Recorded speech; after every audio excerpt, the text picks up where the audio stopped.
Assalamualaikum warahmatullahi wabarakatuh. Assalamualaikum warahmatullahi wabarakatuh.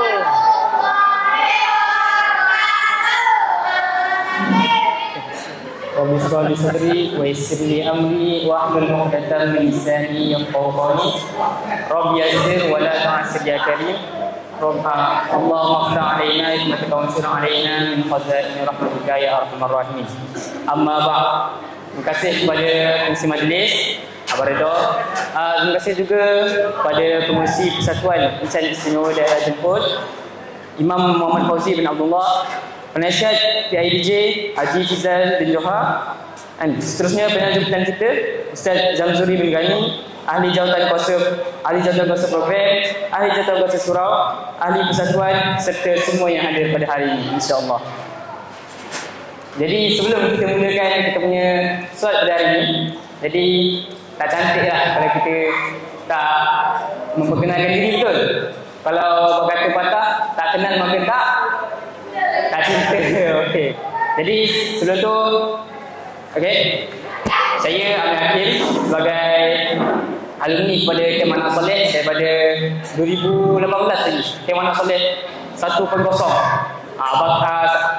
Saya dah join Camp Anak Soleh ni daripada umur saya 10 tahun, dan alhamdulillah berkat didikan Camp Anak Soleh, akhirnya pada hari ini saya berani untuk memberanikan diri saya untuk menjadi moderator pada hari ini, insya-Allah.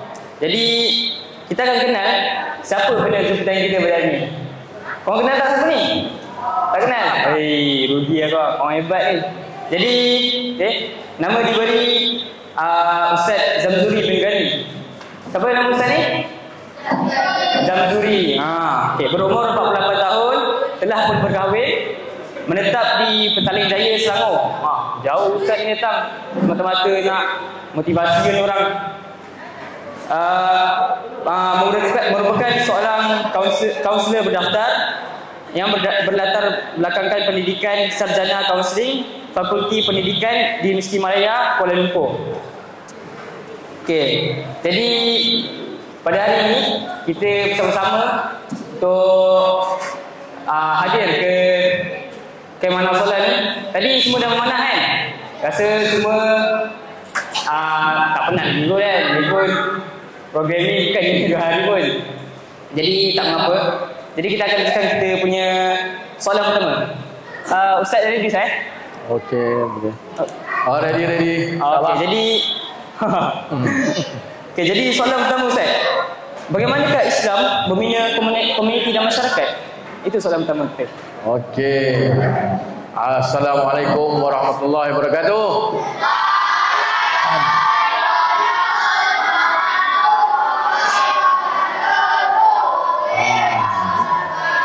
Panjangnya.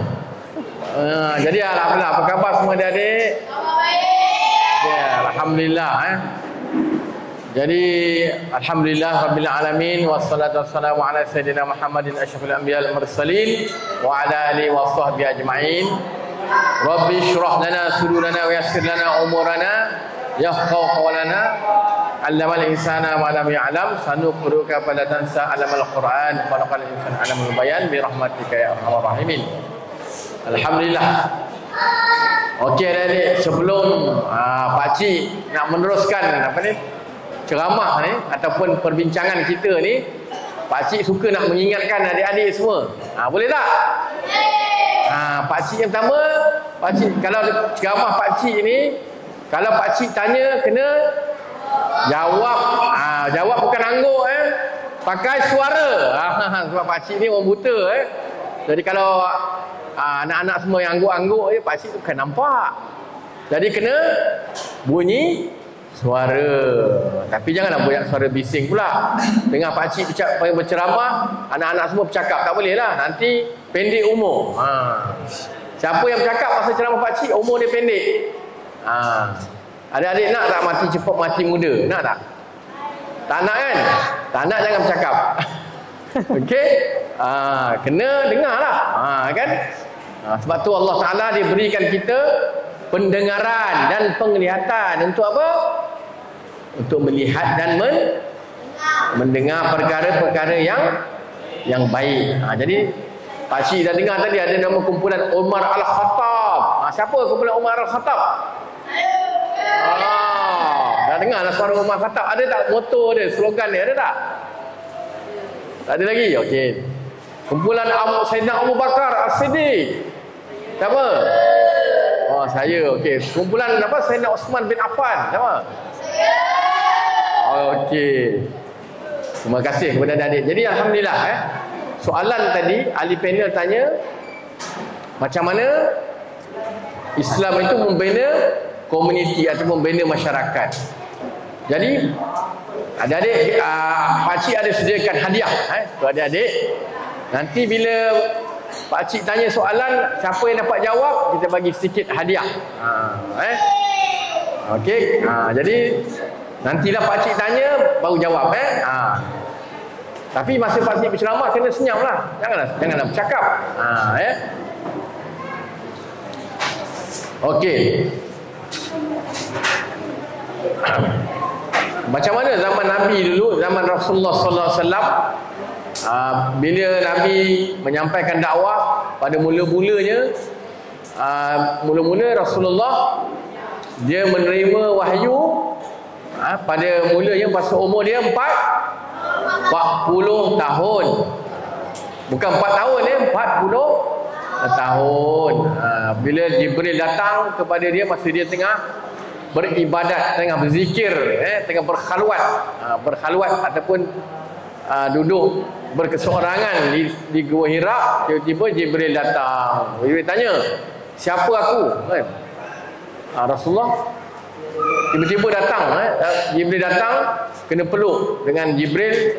Jibril suruh baca. Rasulullah kata aku tak tahu. Kemudian dia peluk lagi. Jibril peluk dia lagi, baca lagi, suruh baca kan. Aku tak tahu dia. Sampai 3 kali dia peluk Nabi Jibril, malaikat Jibril peluk Nabi, suruh baca. Kemudian baru dah diajar wahyu yang pertama, iaitu apa? Iqra bismi rabbikal ladzi khalaq khalaqal insana min 'alaq iqra wa rabbukal akramul ladzi 'allama bil qalam. Okey. Maknanya bacalah. Bacalah tu iqra. Dengan nama Tuhanmu yang menjadikan kamu kan. Maksudnya kemudian baca nama yang mengajarkan kamu kan, menulis dan membaca menggunakan pena. Dengar tak adik? Dengar kan. Ada yang cakap kan, pendek umur ni pakcik dah cakap tadi.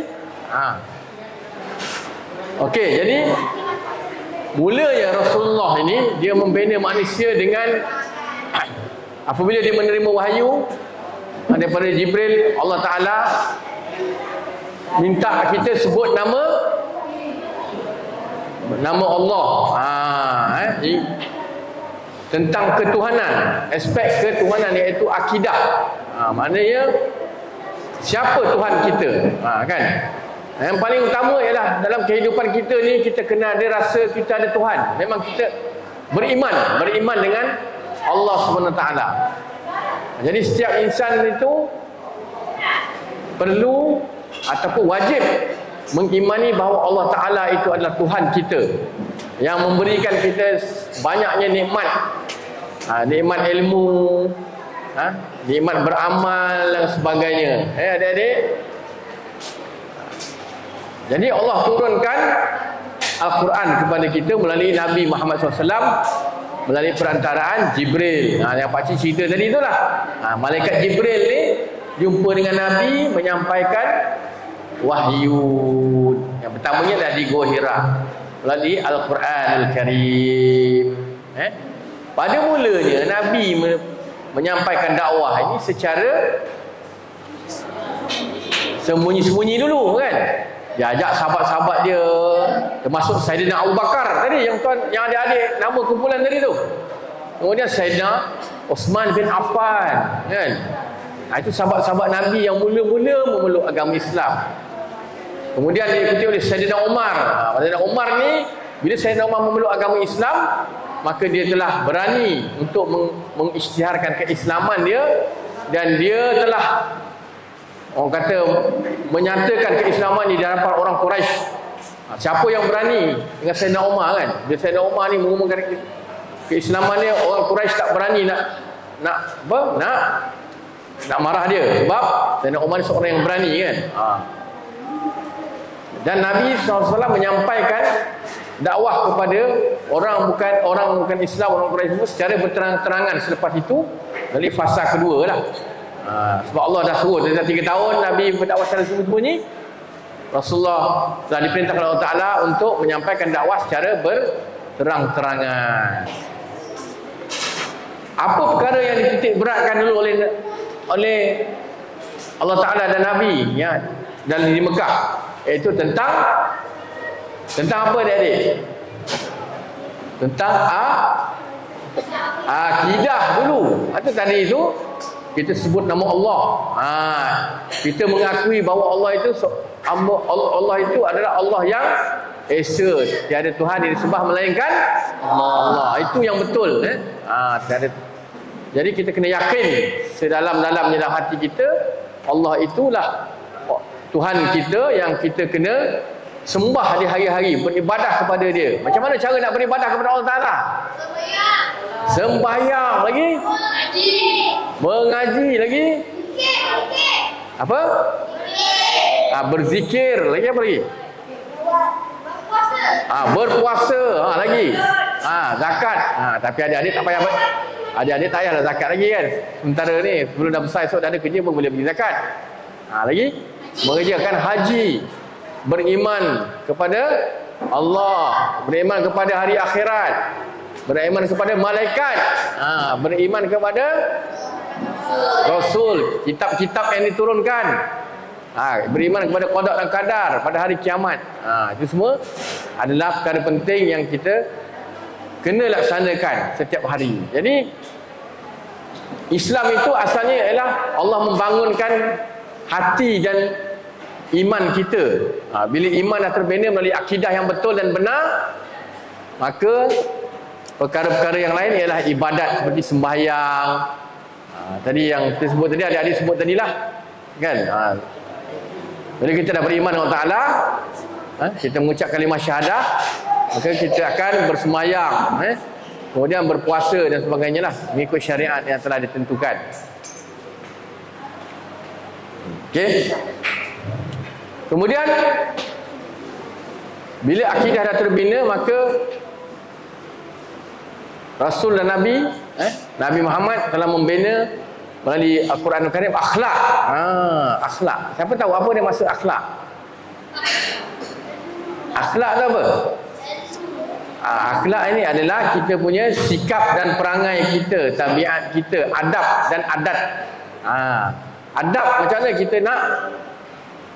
mana kita nak tidur, ada adab-adab dia. Macam mana kita nak bercakap dengan orang dewasa, ada adab-adab dia. Kita nak semayang pun ada adab-adab dia. Dia punya kaedah yang Nabi suruh.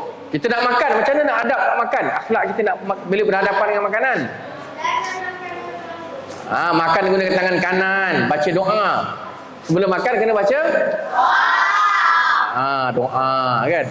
Bismillahirrahmanirrahim, ataupun sekurang-kurangnya Bismillahirrahmanirrahim. Kita mulakan apa saja dalam kehidupan kita dengan Bismillahirrahmanirrahim, dengan nama Allah. Itu adalah tandanya kita mengakui Allah Ta'ala itu adalah Tuhan kita. Sebab kita dah berikrar kan, asyhadu an la ilaha illallah, asyhadu anna Muhammadar Rasulullah. Jadi kena kita sentiasa mulakan perbuatan kita dengan nama Allah Ta'ala. Kita kena ada ikut adab dia, dan kita berakhlak baik, berperangai baik kan, suka membantu orang, jangan bercakap bohong, kena cakap benda-benda yang baik, jangan ada perasaan dengki kepada orang lain kan. Mentang-mentang dia ni selalu menang, dapat nombor 1 dalam kelas, kita dengki dia, kita curi buku dia, boleh tak? Boleh. Tak boleh curi buku kawan, tak boleh dengki dengan kawan kan. Contohlah kalau adik-adik ada kawan adik-adik dapat nombor 1 dalam kelas, Okey, adik-adik pun pergi curi buku dia sebab dia dapat nombor 1, dengki. Boleh tak? Apa dia? Tak boleh. Tak boleh dengki dengan kawan. Dia dapat nombor 1, jangan dengki dengan dia. Maknanya itulah akhlak yang baik. Kan kalau kita mencuri, maknanya akhlak kita tidak baik. Kalau kita suka membantu orang, kita jadi orang yang baik. Sebab tu dalam masyarakat kita kena bina diri kita, sikap kita adik-adik ini seorang kena ada satu sikap yang baik, buat baik. Sebab tu Allah Ta'ala janji siapa yang buat baik Allah akan beri dia pahala. Pahala tu boleh nampak ke tidak? Siapa yang buat jahat dapat apa? Dapat dosa. Dosa tu boleh nampak tak? Tak. Cuba bayangkan adik-adik kalau dosa tu boleh kita nampak, ataupun pahala tu kita boleh nampak. Tiba-tiba Cik Roslan buat benda yang jahat, tiba-tiba dosa jatuh daripada atas langit, jatuh. Kita boleh nampak dosa banyak. Dosa pula bau busuk kan. Boleh tahan tak dengan kalau kita banyak dosa bau busuk? Boleh tahan tak? Macam mana kita nak pikul dosa-dosa tu, nak bawa dosa kita banyak? Kalau kita ada pahala banyak, macam mana? Kita buat baik je, pahala datang sebesar gunung turun atas kepala kita. Macam mana? Boleh tak? Pahala tu macam mana kita nak pikul? Nanti kan pahala kita kena curi pula. Orang buat baik ni, kalau pahala tu nampak, kalau boleh tunjuk, macam mana? Pahala tu akan boleh nampak. Nanti pahala tu datang turun.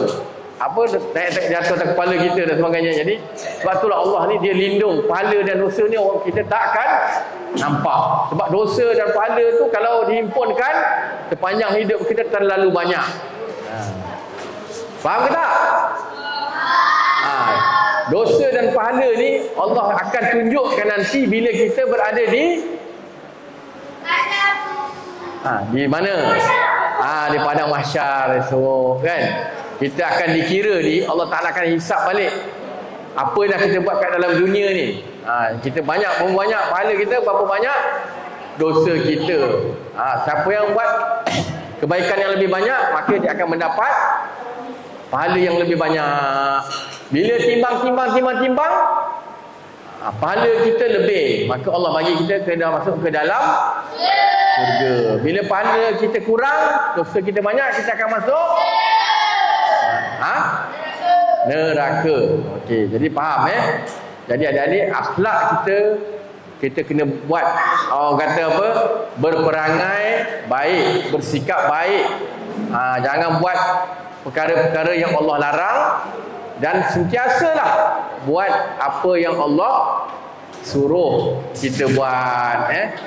Kalau kita buat benda yang tak elok, benda yang jahat, kita akan mengumpul dosa yang banyak, dan akhirnya bila kita mati esok, kita akan, Allah tengok dosa kita banyak, maka kita akan masuk ke dalam neraka. Jadi tak ada orang nak masuk dalam neraka, betul tak?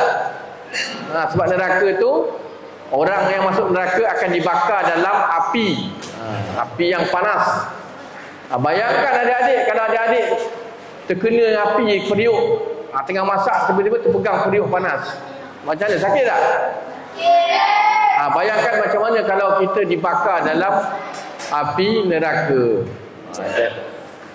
Jadi sebab itulah Allah suruh kita, Nabi ajak kita zaman sahabat dulu, masa zaman Nabi di Mekah memeluk Islam, mengajarkan akhlak yang baik kepada sahabat-sahabat dia kan. Selain itu perintah beribadah, contoh sembahyang dan sebagainya.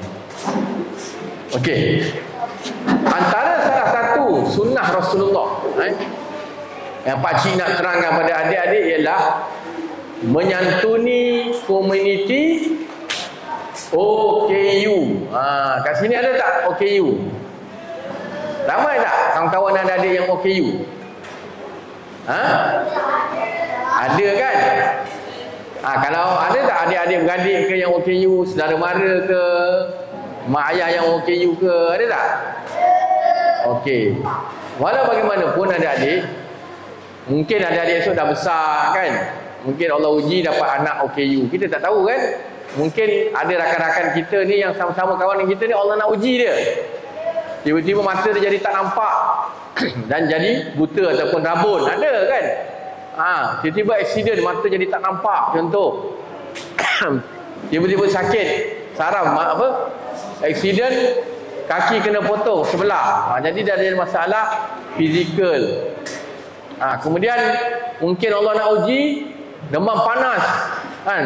Bila demam panas ada gangguan pada saraf, kena sawan, jadi otak jadi lemah dari segi pemikiran, contoh. Itu semua adalah kata perkara-perkara yang boleh berlaku kepada sesiapa sahaja. Sebab kalau Allah nak uji kita, insya-Allah maka Allah akan uji. Kita tak tahu kan, akan datang apa yang berlaku pada diri kita. Jadi tapi alhamdulillah lah, sebab adik-adik dia gunakan dengan penglihatan yang baik, pendengaran yang baik. Jadi adik-adik kena bersyukur. Okay, macam mana cara nak bersyukur? Alhamdulillah. Okey, ucap alhamdulillah lagi. Bersyukur ni ialah kita berterima kasih kepada siapa? Allah Ta'ala kan. Bagus, pandai pun, tahu kan. Jadi bila kita bersyukur Allah Ta'ala ni, kita kena bantu. Salah satu cara kita nak menunjukkan rasa syukur kita kepada Allah Ta'ala ialah kita kena bantu rakan-rakan kita yang OKU. Jadi kena tahulah cara-cara nak bantu tu kan. Jangan kita pandang hina kepada OKU. Kita tengok OKU kita lari kan. Kita kena sayang kepada OKU. Rakan-rakan kita yang OKU, kita kena bantu dia bila dia memerlukan bantuan. Kalau ada anak-anak tengok orang buta nak lintas jalan, adik-adik kena buat apa? Tolong bantu dia untuk melintas kan. Kalau jumpa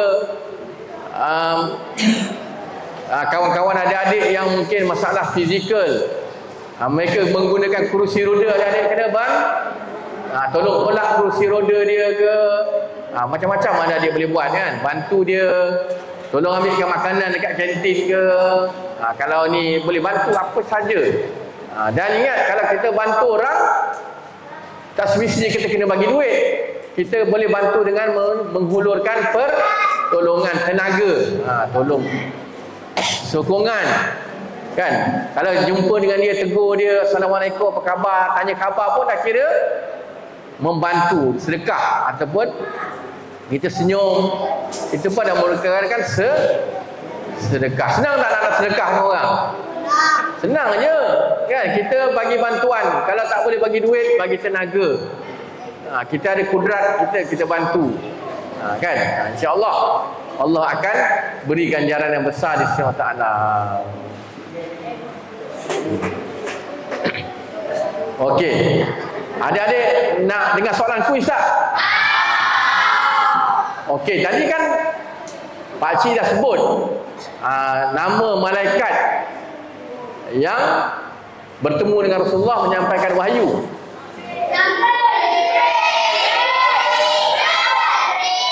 Malaikat Jibril okey. Betul lah.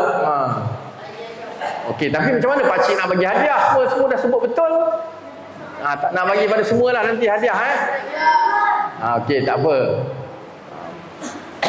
Okey, sebab itulah kita dalam hidup ni kita kena sentiasa bersikap positif, akhlak yang baik. Kita mengamalkan perkara-perkara yang baik supaya Allah beri kita rahmat, Allah bagi kita kebaikan di dunia dan juga di akhirat, insya-Allah. Kalau adik-adik buat jahat, buat perkara yang tak elok, suka mencuri, suka berbohong, orang suka ke tak? Orang tak suka dan akan nanti masuk dalam api neraka. Jadi daripada muda ni lah adik-adik kena usahakan diri, belajar, tunjukkan akhlak yang baik kepada cikgu, pada mak ayah, kepada keluarga dan sebagainya. Sebab Islam tu dah orang kata dah menyuruh kita untuk berakhlak baik kepada semua orang. Ibu bapa, kepada guru kita, kepada ahli keluarga kita, kaum kerabat kita, rakan-rakan kita, terutamanya rakan-rakan kita yang OKU, kita kena bantu. Kena berkawan dengan dia, kena saling bantu-membantu antara satu sama lain. Kan insya-Allah Allah akan bagi ganjaran pahala yang besar.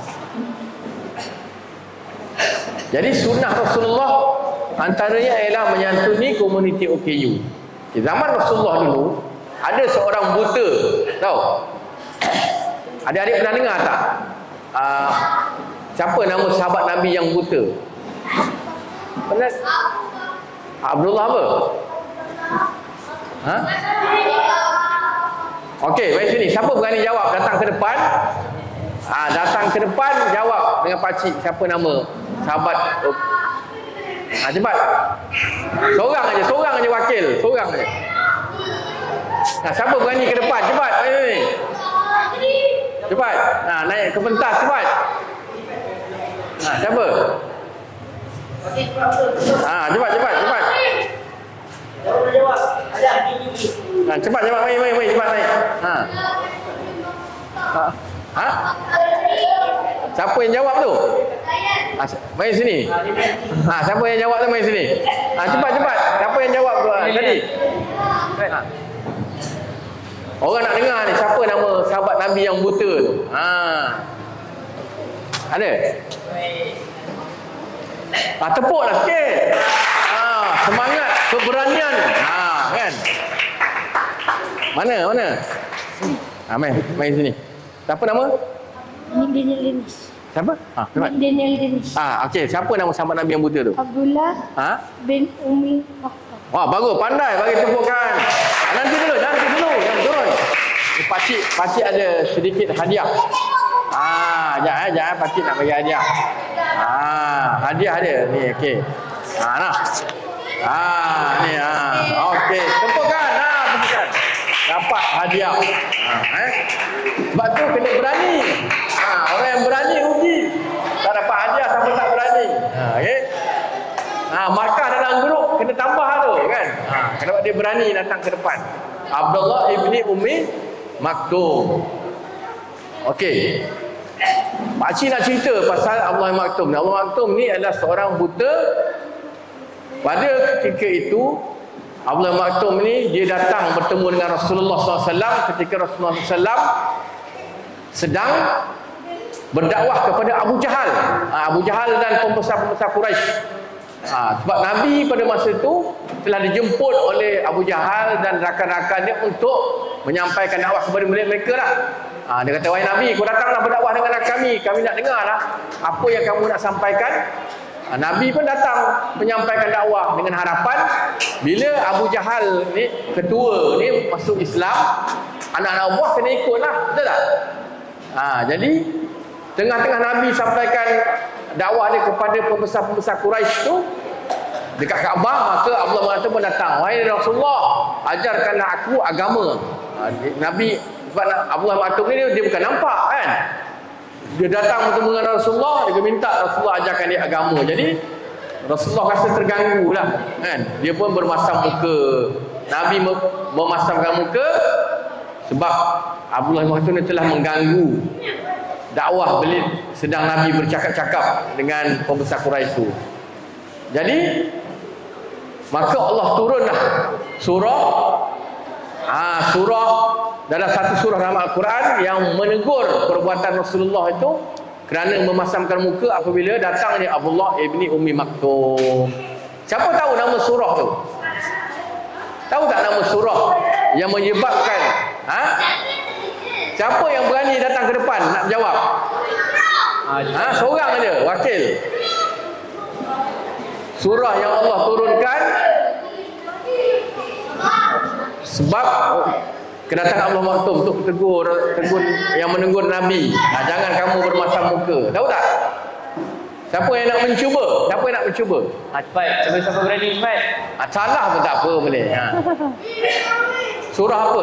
Dalam surah Juz 30 Muqaddam ni. Dalam Muqaddam tu ada satu surah. Siapa boleh jawab? Abang-abang yang besar-besar tak ada? Siapa yang boleh jawab tu? Cepat mai sini. Mai sini. Adam. Mai naik pentas. Orang yang sama ke? Boleh. Orang yang sama boleh. Dia berani jawab. Cepat Ambil. Siapa lagi? Nama sebut. Sama. Nama sama. Mana ada nama sama? Sebut nama. Dennis. Dennis. Berani Dennis. Sebut lagi Dennis. Kau darjah berapa Dennis? Darjah berapa? Darjah 5. Darjah 5. Surah apa? Surah Abasa. Surah Abasa. Oh, baguslah. Siapa bagi tahu? Apa? Siapa? Siapa bagi tahu? Dapat tahu Atuk. Oh, atuk dia bagi tahu. Okey, tanya. Tepuk. Tepuk tangan. Tepuk tangan. Apa dah bagi tahu? Okey, tu. Okey. Surah Abasa ni adalah satu surah yang Nabi Muhammad ditegur oleh kerana dia pasang muka dan kepada Allah Maktub yang minta Allah Maktub mengajar agama. Okey. Oh, Pak Cik lupa nak bagi hadiah pada Danish tadi. Mari sini ambil. Okey. Tak apa kalau Google pun tak apa, ikhtiar. Nah. Cepat. Okey, yang lain tak boleh Google tak? Macam mana dia boleh Google? Bawa telefon ke? Dia pandai lah kira kan. Dia pandai dan berani lah kalau dia Google lah. Adik-adik tadi pun boleh Google juga. Okey. Jadi Allah turunkan surah Abasa ni. Abasa wa tawalla. Kan? Abasa wa tawalla. Mengapa kamu memasangkan muka? Anja'ahul a'ma. Bila didatangi oleh seorang buta. Kemudian Allah sebut wa ma yudrikal alahu yazakka, dengan apa jalan yang kamu tahu. Mungkin dia datang, orang buta yang datang tadi ialah untuk membersihkan hatinya dari dosa. Au ya zakaru fatanfa'u zikra, ataupun ingin mendapatkan peringatan. Peringatan. Maknanya bila kita belajar agama ni, kita belajar ilmu agama, tauhid, akhlak, kita belajar ibadah, ni semua adalah untuk kita dapatkan ilmu untuk membersihkan diri dia dan membersihkan hati kita daripada dosa, dan juga peringatan untuk kita berbuat perkara yang baik dan menghindarkan kemaksiatan.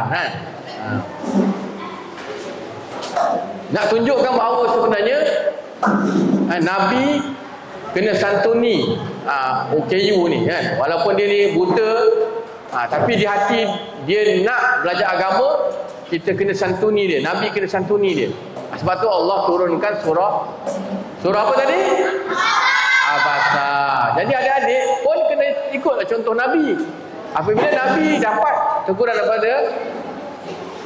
daripada Allah Ta'ala melalui surah Abasa ni, dia terus mengajar Abdullah bin Maktum agama, ilmu agama, dan sehinggalah Abdullah bin Maktum ni dihantar ke Madinah untuk mengajar Al-Quran kepada orang-orang di Madinah sebelum Nabi berhijrah. Sebelum Nabi berhijrah, dia terhantar Abdullah bin Maktum bersama Mus'ab bin Umair untuk ajar agama mereka yang berada di kota Madinah. Okey. Kemudian Abdullah bin Maktum ni pula dilantik menjadi imam. Dilantik menjadi imam ketika Nabi Muhammad SAW pergi berperang. Kan? Dari berperang, dilantik jadi imam. Abdullah bin Maktum ni dia dilantik jadi imam ketika Nabi keluar pergi berperang. Kemudian Abdullah bin Maktum juga dilantik menjadi Bilal. Bilal. Saya Bilal bin Rabah menjadi muazzin tu. Bilal Abdullah bin Maktum juga menjadi Bilal untuk solat subuh di Madinah. Itulah cerita dia. Bagaimana Allah turunkan surah Abasa. Jadi Allah nak tunjukkan bahawa peranan Nabi, Nabi telah bagi contoh bagaimana dia menyantuni komuniti OKU. Jadi adik-adik kena ikutlah, sebab itu merupakan sunnah Rasulullah sallallahu alaihi wasallam. Boleh tak? InsyaAllah kalau ada OKU kita kena selalu menyantuni, tolong bantu. Okey, boleh tak? Boleh, insyaAllah. Jadi itu soalan yang pertama yang ditanya oleh Amir, yang mungkin boleh pakcik jawab. Sebenarnya banyak lagi sahabat-sahabat Nabi yang OKU. Antaranya ialah Amru bin Jamu yang tempang. Abdul Rahman bin Auf pun juga tempang. Masa perang Uhud, banyak sahabat-sahabat Nabi yang telah tercedera menyebabkan dia jadi OKU. OKU. Ramai lagi. Jadi kita kalau cerita tentang OKU, zaman Nabi ni kita ada OKU. Okey, Cik Amir. Terima kasih Ustaz. Jadi tadi Ustaz ada bagi kita macam mana Islam tu membina masyarakat. Itu bersama dengan akidah. Apa tu akidah? Akidah tu keimanan, kepercayaan. Jadi kalau kita nak bina diri kita kena tingkatkan kepercayaan kita kepada Allah. Okey. Dan yang kedua, Ustaz betul tadi tentang akhlak. Apa contoh akhlak yang baik? Contoh akhlak yang baik. Apa? Tolong orang biu, betul. Pandai. Kalau ada kawan kita kena tolong dia. Tak kisah. Sebab itu tanda kita bersyukur. Tanda kita bersyukur yang Allah masih lagi pinjam anggota pada kita ni. Tadi Ustaz ada cerita pasal seorang sahabat Nabi. Siapa nama sahabat Nabi tu? Abdullah bin Abi Maktum. Dia ni seorang yang buta. Ada satu surah yang Ustaz baca tadi, disebabkan Abdullah bin Abi Maktum ni turun di surah tu. Apa surah tadi? Tadi dia lebih tahu tadi surah Abasa. Jadi kita sebagai seorang pemuda, kalau dengan orang itu kita kena beri dia bantuan kalau kita nampak dia. Okey? Jadi saya terus soalan yang kedua ya. Jadi soalan kedua, apakah pandangan Islam tentang OKU dan apa peranan remaja dalam mengupayakan mereka? Okey. Sebenarnya soalan ni Pakcik dah jawab tadi sikit sebanyak lah Cuma Pakcik nak sambung lagi. Banyak sahabat-sahabat Nabi yang OKU. Antaranya siapa? Tadi yang disebut, selain pada Abdullah bin Maktum, siapa lagi sahabat Nabi yang Pakcik dah sebut tadi, yang cacat? Siapa? Siapa tahu sahabat Nabi yang Pakcik sebut tadi selain pada Abdullah bin Maktum? Mai ke depan, jawab. Cepat. Pakcik ada hadiah lagi ni nak bagi ni. Kalau macam Adam. Siapa? Adam. Mari sini. Orang lain pula lah. Dennis tak payah. Dennis dah dua dah kali kan. Bagi orang lain pula. Siapa nak? Adam, sini. Mari sini. Cepat Adam. Cepatlah datang ke depan. Kalau tidak tak dapat hadiah. Sini cepat. Siapa tu? Tepuk. Ada? Jangan relax. Nama apa? Nama siapa? Adam. Adam, cepat. Adam sekolah jauh apa? 5. Yang 5 juga? Siapa? Abdul Rahman bin Auf. Bagus, pandai pun.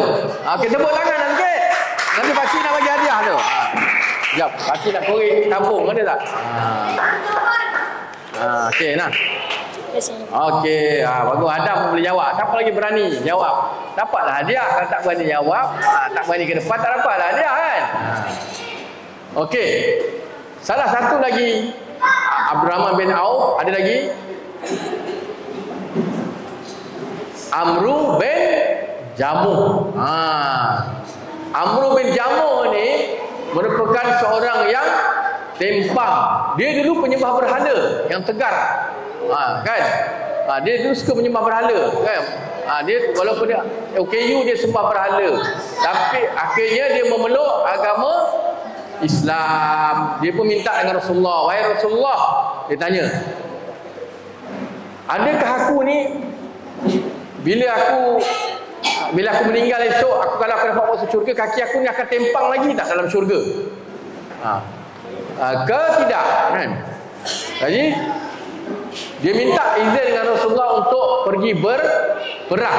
Walaupun dia OKU tempang, kaki dia ni, dia pergi tetap dia berperang dengan 3 orang saudara dia, dan akhirnya dia terkorban dalam peperangan Uhud. Amru bin Jamuh ni dia mati syahid. Bila Rasulullah tengok mayat dia, dengan saudara dia dua orang lagi. Dia kata, aku seakan-akan melihat Amru bin Jamuh ni berjalan dalam syurga, kaki dia dah tak tempang dah. Maknanya apa? Dia, bila dia mati syahid, maka Allah telah memulihkan kaki dia. Bila dalam syurga tak ada dah orang yang OKU. Semua orangnya, orang yang masuk syurga, semua orang semua sempurna, tak ada yang OKU. Jadi itulah dia. Walaupun Amru bin Jamuh ni seorang yang cacat anggota, kaki tempang, tapi dia juga sanggup pergi berjuang berperang syahid jalan Allah Ta'ala, kan? Akhirnya dia masuk syurga. Rasulullah kata dia akan masuk syurga dan kaki dia tak akan tempang lagi sampai bila-bila. Itulah kelebihannya kalau kita ni berjuang ke jalan Allah Subhanahu Wa Ta'ala. Okey, itu adalah salah contoh OKU. Okey, adik-adik, kalau pakcik nak tanya lah, siapa dekat sini adik-adik yang nak tukar mata dengan pakcik? Ada tak? Sanggup tak? Ada? Pakcik bagi 1 juta, nak tak? Sanggup tak? Mana ada orang yang sanggup nak bagi mata tu tak? Sebab mata tu tak dapat dinilai dengan harta. Ada tak orang yang nak bagi kaki dia pada kawan-kawan yang OKU, nak bagi kaki? Ada tak? Tak ada kan? Jadi nilai tu maknanya kan. Jadi adik-adik kena bersyukur kerana Allah Ta'ala memberikan apa? Dengar tak ni? Penglihatan dan juga pendengaran. Jadi apa peranan adik-adik? Tolong bantu. Okey, macam mana nak tolong bantu OKU?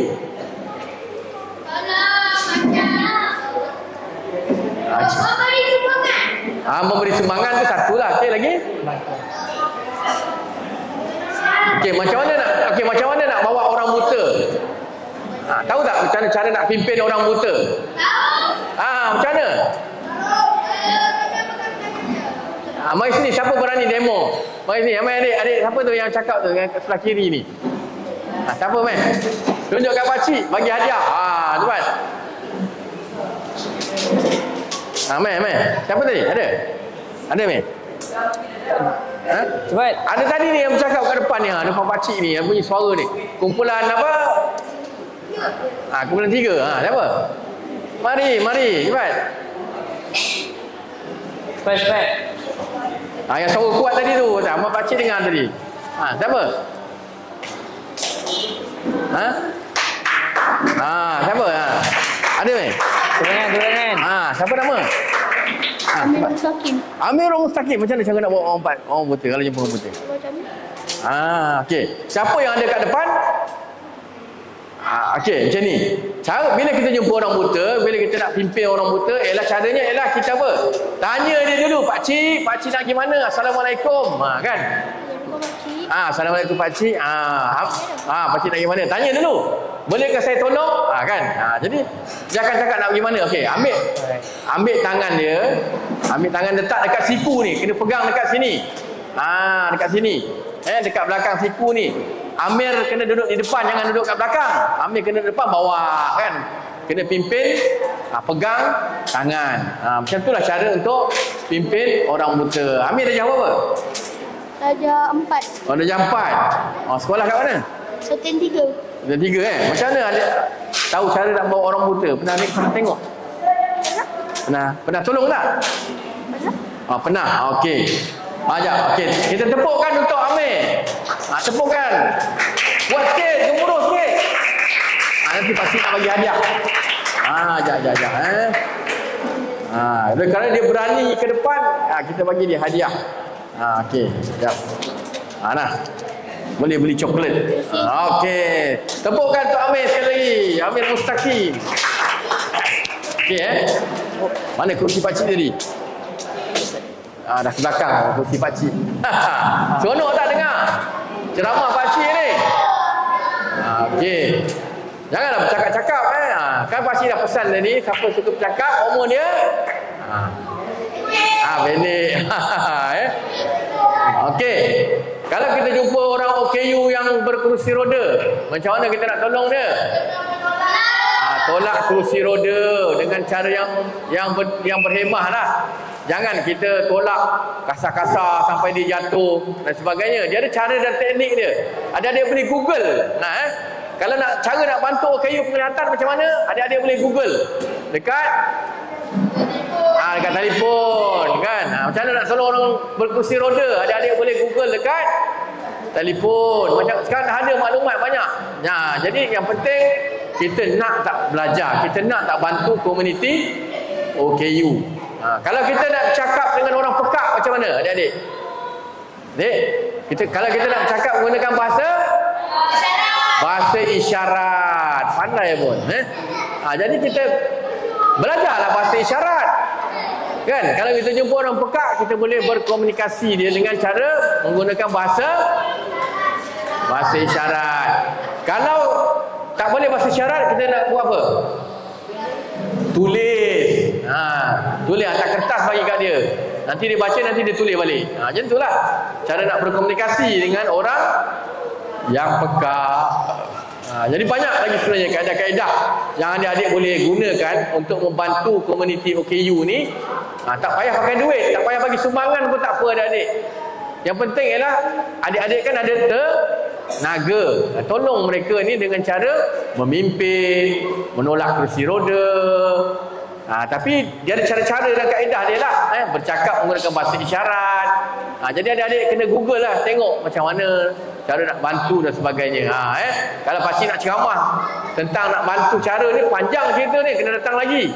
Lain kali pula mungkin kena buat demonstrasi. Nanti pakcik minta adik-adik ni kita tutup mata, berjalan tanpa penglihatan, boleh? Nanti kita buat.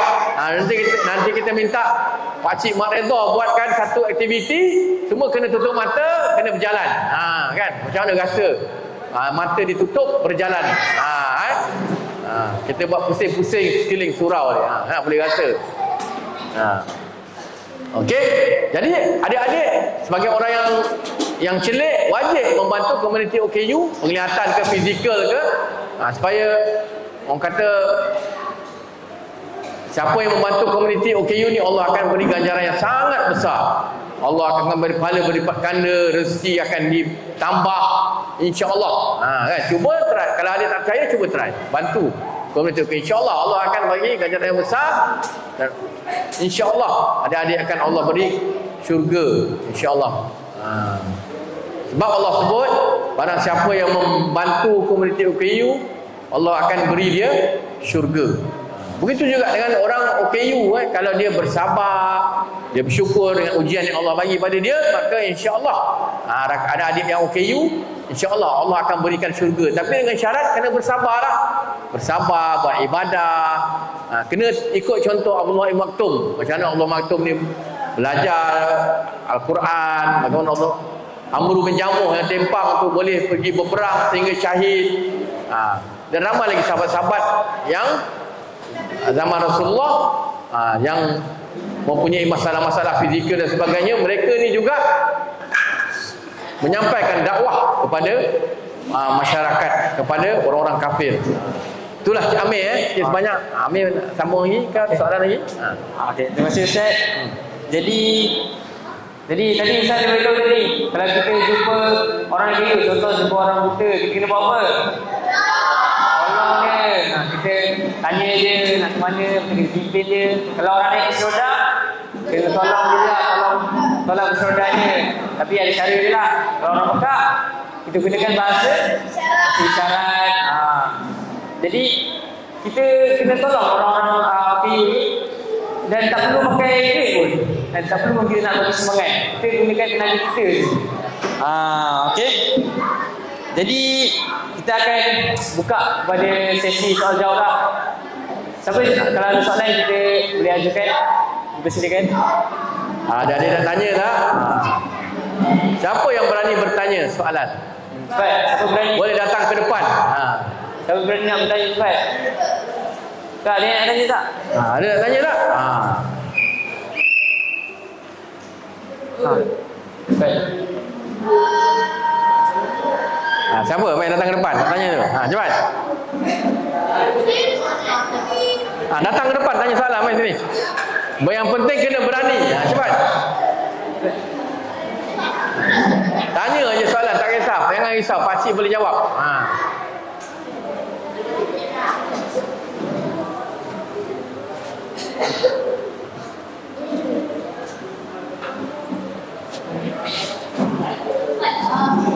Main, cepat.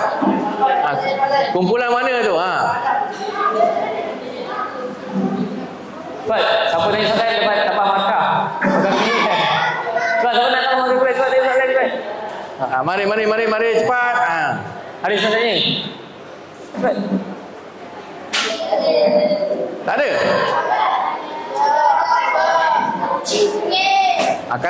Kalau tak berani nak tanya soalan, tulis. Di manakah tak? Mari sini. Siapa nama? Mari sini, naik pentas. Siapa ni? Ni. Tak ada cerita. Haris, cepat. Sini. Tadi ada orang tanya tadi tu, soalan tadi. Sini. Ni ada Ustaz. Siapa nama ni? Muhammad Aris. Aris, apa nak tanya soalan? Macam mana saya nak jadi kaunselor macam Ustaz? Macam mana nak jadi kaunselor macam Ustaz? Okey. Tepukan untuk Haris. Haris umur berapa? Darjah 5. Darjah 5. Jap. Okey, pakcik nak bagi hadiah sebab dia berani tanya soalan. Pakcik nak bagi dia hadiah lagi. Okey nah. Okey. Pakcik nak jawab ni, macam mana nak jadi kaunselor? Okey. Orang nak jadi kaunselor, dia kena ada kelulusan akademik. Okey. Macam pakcik, untuk melayakkan seorang tu jadi kaunselor, dia kena melepasi sekolah rendah, ambil SPM, kemudian boleh masuk ke Institut Pengajian Tinggi Awam ataupun swasta, boleh ambil kursus kaunseling. Kena ambil kursus kaunseling. Adik-adik kena belajar bersungguh-sungguh dah. Belajar bersungguh-sungguh. Dekat sekolah ada tak pemimpin rakan sebaya? Ada tak? Ada, boleh masuk. Kalau ada berminat nak jadi kaunselor macam Haris, boleh masuk kelab pemimpin rakan sebaya. Kemudian belajar bersungguh-sungguh, lulus UPSR, ambil SPM, ataupun masuk ambil diploma dekat mana-mana universiti yang ada menawarkan kursus kaunseling. Nanti bila dia dapat diploma, boleh berdaftar dengan Lembaga Kaunselor Malaysia. Kan? Boleh jadi kaunselor. Jadi bila dah ada kelulusan akademik, dah masuk universiti, dah lulus, baru boleh jadi kaunselor lah untuk membantu sesiapa yang memerlukan. Kaunselor ni ialah orang yang membantu orang lain untuk bantu diri sendiri. Kalau dia ada masalah ke, ada masalah nak berkaitan dengan kerjaya ke, nak tahu besar nanti nak jadi apa, boleh jumpa dengan guru kaunseling di sekolah. Tanya apa kemahiran-kemahiran yang kita boleh, apa cita-cita kita yang sebab setiap orang ni dia ada potensi masing-masing. Jadi kalau kita ada potensi untuk menjadi seorang jurutera, kita kena tahu macam mana nak jadi jurutera, apa kelulusan yang diperlukan untuk jadi jurutera. Macam tu kaunselor, siapa nak jadi kaunselor, dia ada kelulusan tertentu yang dia kena belajar. Ada sekolah ni tinggal melayakkan dia jadi seorang kaunselor. Okey tak? Boleh tak soalan tu? Faham? Okey. Menjengis kuat, sudah datang ke depan tak nak. Okey. Ada lagi soalan? Tak ada? Okey. Ada lagi soalan tak? Mai adik ni ke depan, mai. Cepat. Siapa yang sebelah kiri ni? Sini. Ni ada Ustaz. Siapa nama dulu? Nama saya Muhammad Amirul Mustaqim. Amirul Mustaqim tadi. Okey, apa soalan nak tanya dia? Tanya. Cepat. Tepuk sikit. Nak tanya apa soalan? Ustaz duduk mana? Apa? Ustaz duduk mana? Dia tanya ustaz duduk di mana. Okey, ustaz duduk di Petaling Jaya, Selangor. Apa lagi nak tanya? Macam mana Ustaz boleh apa?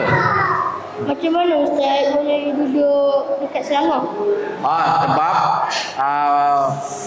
Ustaz dulu belajar di Kuala Lumpur, masuk Universiti Melaya. Lepas tu Ustaz dapat beli rumah dekat Petaling Jaya. Jadi pakcik pun Ustaz pun duduklah kat sana. Sebab ada rumah kat sana kan. Kerja dekat Kuala Lumpur. Ada soalan? Itu je? Ada gitu. Itu je. Kejap nak bagi hadiah dulu. Okey dah. Terima kasih Ustaz. Terima kasih Ustaz. Okey, tepukan untuk Amirul Mustaqim. Siapa yang berani naik bentar dapat duit. Siapa tak datang tak dapat. Okey, nak cukup ke soalan tu? Dah banyak dah soalan. Soalan dua je. Boleh. Okey, jadi kita teruskan kita punya slide begini. Jadi soalan terakhir Ustaz. Okey. Berangkumi rumusan pada slide begini.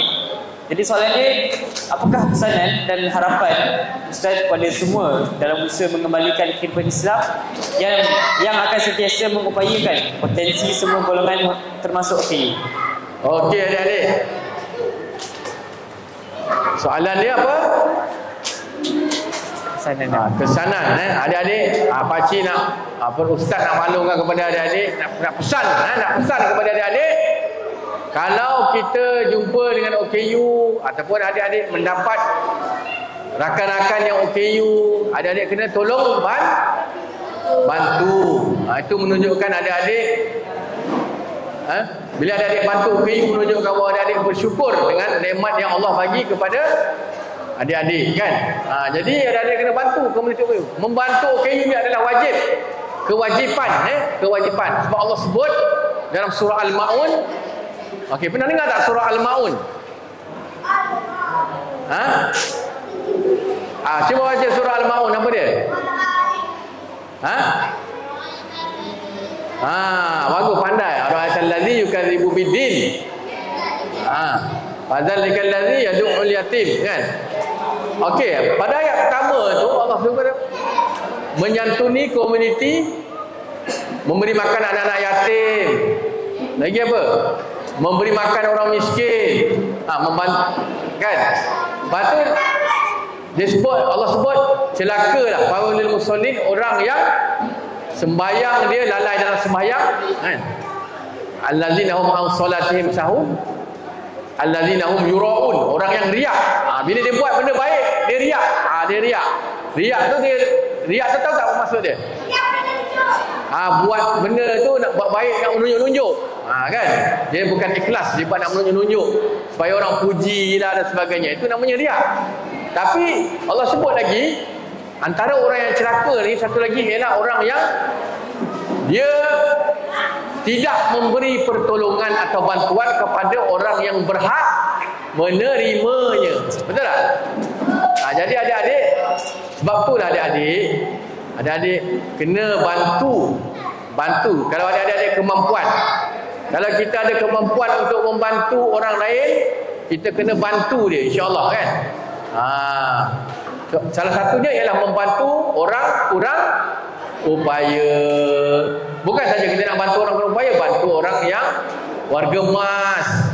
Contoh kan, warga emas pun kita kena bantu juga. Orang yang sakit, kita kena bantu. Kena menyantuni, ya. Dan ia merupakan salah satu daripada sunnah Rasulullah sallallahu alaihi wasallam. Kalau kita buat, kita akan dapat pahala dan Allah akan bantu kita setiap masa. Kalau kita ada kesusahan dan sebagainya, Allah akan mudahkan segala urusan kita. Salah satu lagi ialah Allah tak turunkan bala di satu tempat tu kerana adanya komuniti yang OKU. Dan apabila ada orang yang membantu OKU, membantu orang yang susah, orang yang miskin, ibu tunggal dan sebagainya, nanti insya-Allah Allah tidak akan turunkan bala di satu tempat tu. Itulah sebabnya adik-adik kena, orang kata apa, pakcik pesan, kerana sentiasa membantu orang kurang upaya. Kena berkawan dengan dia, kena, orang kata apa, tegur, jumpa kena tegur. Jangan membuli pula. Tentang dia kayu, adik-adik buli dia pula, kan? Itu berdosa. Tak boleh. Jadi adik-adik kena hormat menghormat dan menghargai orang-orang upaya ni bantu apa yang diperlukan. Dengar tak? Okey, jadi adik-adik, itulah pesan pakcik kepada adik-adik. InsyaAllah marilah sama-sama kita menyantuni orang kurang upaya. InsyaAllah Allah akan memberkati kehidupan adik-adik, anak-anak semualah insyaAllah. Pakcik doakan adik-adik, anak-anak semua akan berjaya lah di dunia dan juga di akhirat. Okey, yang baik itu daripada Allah Ta'ala, yang buruk daripada kelemahan pakcik sendiri. Ya, insyaAllah mudah-mudahan kita semua akan berjaya di dunia dan juga di akhirat, insyaAllah. Ada pakcik nak pesan satu lagi? Allah Ta'ala ni kita tak tahu masa depan kita macam mana. Kita takkan tahu esok apa akan jadi pada kita kan. Bila kita cerita pasal OKU ni, mungkin kita satu hari nanti Allah akan uji juga. Mungkin Allah ambil penglihatan kita, Allah ambil pendengaran kita, Allah ambil kaki kita. Jadi insyaAllah kita kena sentiasa bersedia menerima takdir, qada dan qadar Allah Ta'ala. Dan kita kena sentiasa berusaha minta doa dengan Allah banyak-banyak supaya Allah mudahkan segala urusan kita dunia dan akhirat. InsyaAllah boleh Boleh atau tidak? Okey, insyaAllah. Wabillahi taufiq wal hidayah. Assalamualaikum warahmatullahi wabarakatuh. Amin. Amin. Maka dengan selesai menjawab soalan kita tadi, maka berakhirlah slide kita pagi ini. Jadi masa Ustaz dan Nuri kerana sudi menyampaikan slide kita pada pagi ini.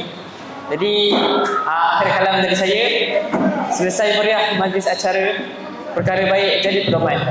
Andai telah jadi bicara, salah silap kami harap dimaafkan. Yang baik itu datang daripada Allah, yang buruk datang daripada diri saya. Jadi kita akhiri majlis saya dengan tasbih dan kafarah dan salat Namas. Subhanallah Barakallah. Jadi saya serahkan program kita sekali kepada pengurusi majlis.